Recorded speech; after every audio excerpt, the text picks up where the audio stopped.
Bienvenue au cours 9. Dans le cours 9, les problèmes de la vie, on va avoir des problèmes plus gros, avec plus de texte, plus de mots. Soyez prudents. C'est vraiment plus difficile que tantôt avec Bob l'escargot où les phrases étaient très courtes. Dans le cours 9, je vais vous donner mes meilleurs conseils pour survivre à travers tous ces mots.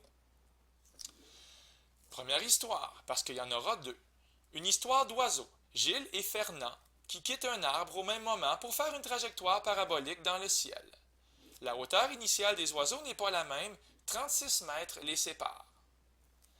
Voici l'équation pour Gilles. Moins 0,75x2 plus 9x plus 3. On ne connaît pas l'équation pour Fernand malheureusement.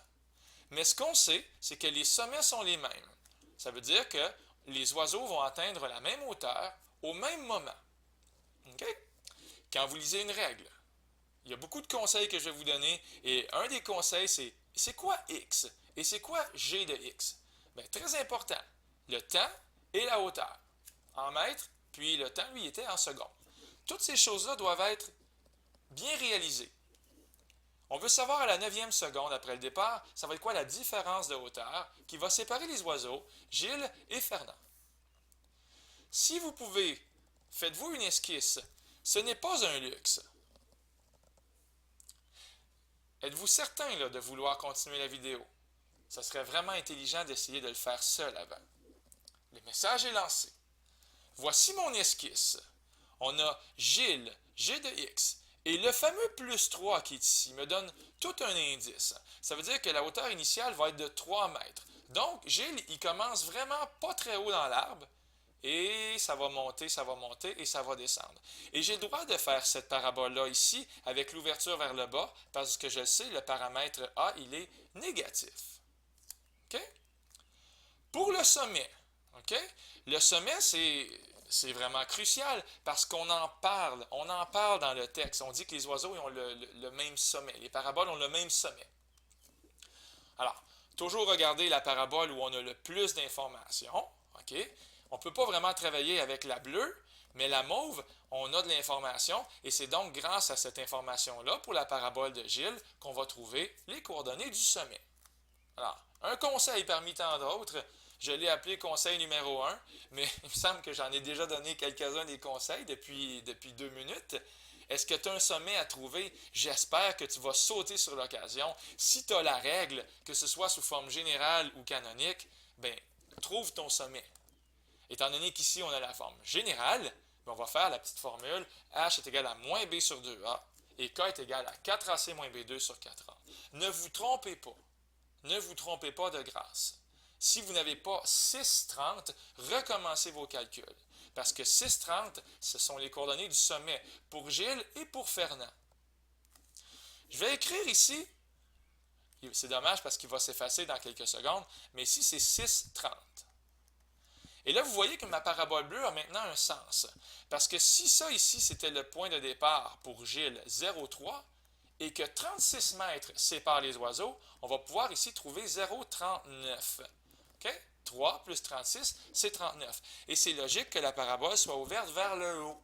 Parce que 39, c'est plus haut que 30. Donc l'oiseau ici, Fernand, il va descendre, et ensuite, ça va remonter. Bien, on veut savoir à la 9e seconde quelle est la distance qui va séparer, quelle est la différence de hauteur en fait qui va séparer les oiseaux. Donc, il faut calculer c'est quoi la hauteur de Gilles à la 9e seconde. Donc, je peux même écrire ici 9 avec je ne sais pas quoi. Puis, pour Fernand, c'est la même chose. 9 avec un autre je ne sais pas quoi. Tout simplement. Bien. Est-ce qu'on a d'autres conseils à trouver? Y a-t-il des points importants qu'on peut trouver avec ce problème? Ben oui. Alors, on vient de trouver que la hauteur initiale pour Gilles, c'était de 3. Et donc, que ça va être de 3 mètres pour l'oiseau du bas. Et évidemment, la hauteur initiale pour l'oiseau d'en haut, ce que je viens d'expliquer, ça va être 39 mètres. Ce 39 mètres-là, il est super important. Parce que là, qu'est-ce qu'on a pour Fernand? On pense qu'on n'a pas grand-chose, mais on commence à avoir pas mal de choses pour Fernand. On a le sommet et un point. Alors, il suffit de trouver la règle, car nous avons le sommet qui est 6,30 et un point qui est 0,39. On va maintenant partir à la guerre pour trouver la règle pour Fernand. On a déjà vu ça dans le cours numéro 5. Trouve la règle. On écrit la forme canonique, a fois x moins h au carré plus k, mais je remplace par 6 et par 30. Je vais également remplacer y par 39 et x par 0. C'est-tu pas le fun?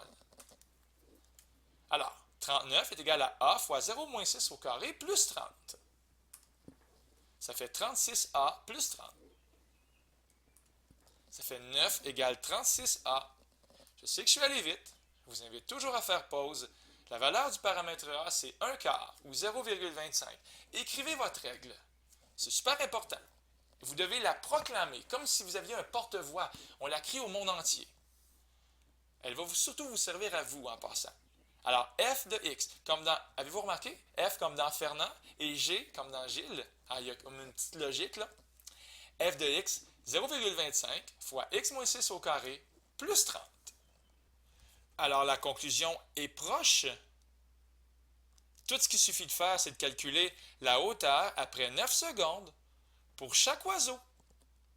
G de 9, comme dans quelle est la hauteur après 9 secondes pour Gilles? On prend la règle pour Gilles et on remplace x par 9. On trouve 23,25 mètres. F de 9, on prend la règle pour Fernand et on remplace x par 9. On trouve 32,25 mètres. Alors, la distance ou la différence de hauteur entre les oiseaux, je devrais dire 9 mètres, vont séparer les oiseaux. Malheureusement, j'ai vraiment une tristesse. C'est que même si cette question amusante nous a éclairés, il n'y a pas de problème à l'envers qu'on a fait ici. Et ça, je trouve ça triste un peu, qu'on n'ait pas fait de problème à l'envers. C'est pour ça qu'il reste une petite dernière page qu'on va voir ensemble. Une histoire de ballon. Alexis lance un ballon vers un panier fixe qui est à 3 mètres du sol. Ici, il y a le panier et le ballon tombe dedans. Alors, le ballon atteint sa hauteur maximale et ensuite il redescend dans la cible. Voici la trajectoire que le ballon fait. On a aussi la règle qui est associée à la fonction qui décrit la trajectoire du ballon. On est vraiment gâté.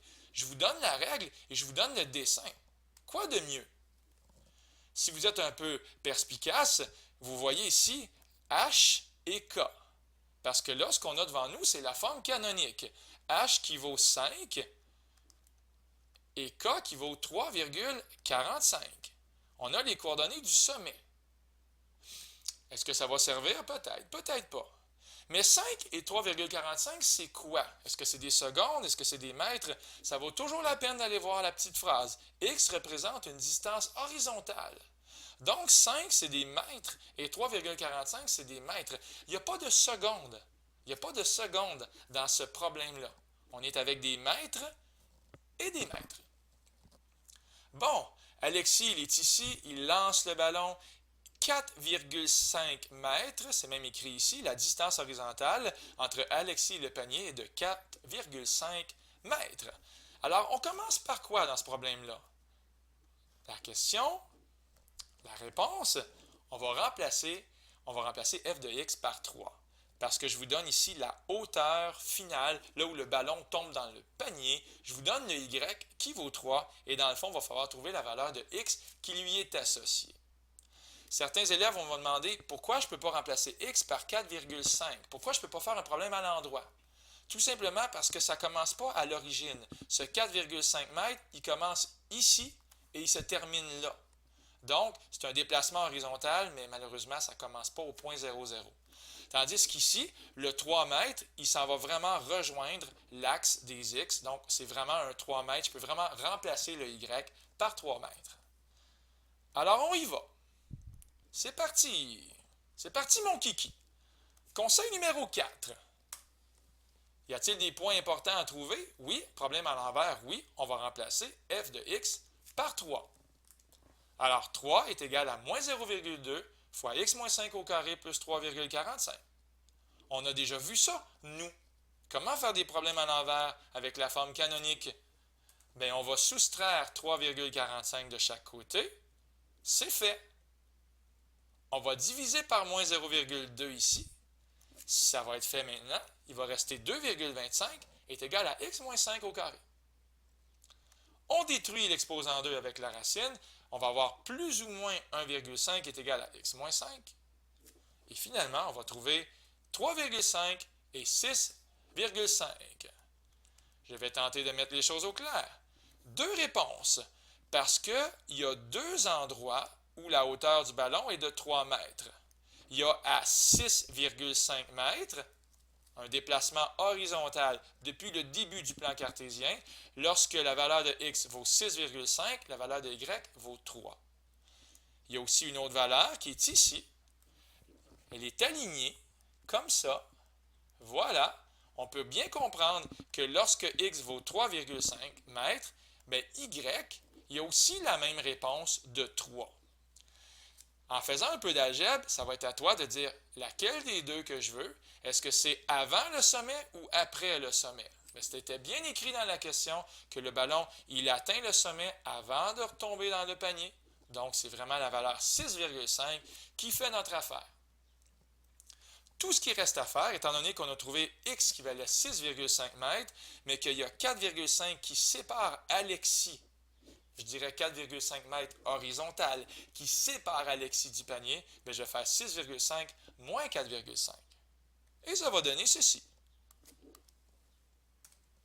2 mètres.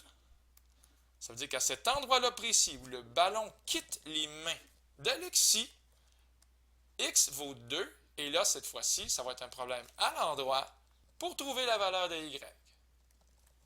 Et c'est parti. On remplace x par 2 dans la règle pour trouver la hauteur de départ, comme ceci. On se sert de la règle, on a remplacé x par 2. Et si vous êtes concentré, ça devrait donner la valeur 1,65 mètres. Alors, je vous ai donné plein de conseils. Il va y avoir des règles à trouver dans les problèmes, des problèmes à l'endroit, des problèmes à l'envers. Faites-vous des graphiques. Et là, je ne vais pas faire la liste de tous les conseils que j'ai donnés. À part en donner un autre. Travaillez fort. N'ayez pas peur d'aller faire des exercices. Ça va bien quand le monsieur il fait devant la caméra. Mais vous, quand vous allez être seul, c'est une autre histoire. Je vous laisse là-dessus. C'était Luc Allard pour le Collège Sainte-Anne. Au revoir.